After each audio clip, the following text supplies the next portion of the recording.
І так, всім привіт! Представляємо вашому вниманию самодільну лебедку, якою можна піднімати автомобіль, двигатель, коробку і тому подобне.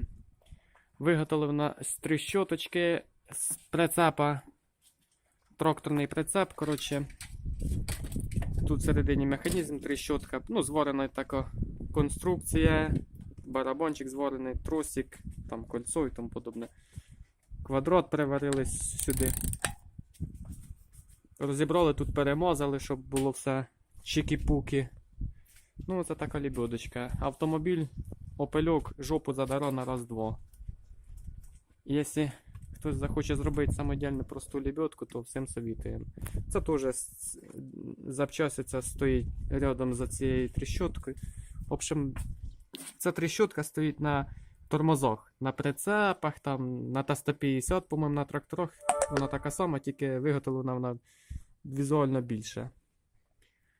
Це тормоза не підводить. Ми зробили з нього лебедку. Так що самодільна лебедка дуже себе оправдала. Славуту піднімали ми повністю весь передок з двигателем, з усім. А це задерли опеля, робимо вихлопну систему. Там таким образом. Так що лебедка дуже хороша, якщо комусь треба. І піднімається вона дуже легко. Ось одною рукою беремо і крутимо. І машина піднімається. Так що, то таке, всім удачних ремонтів.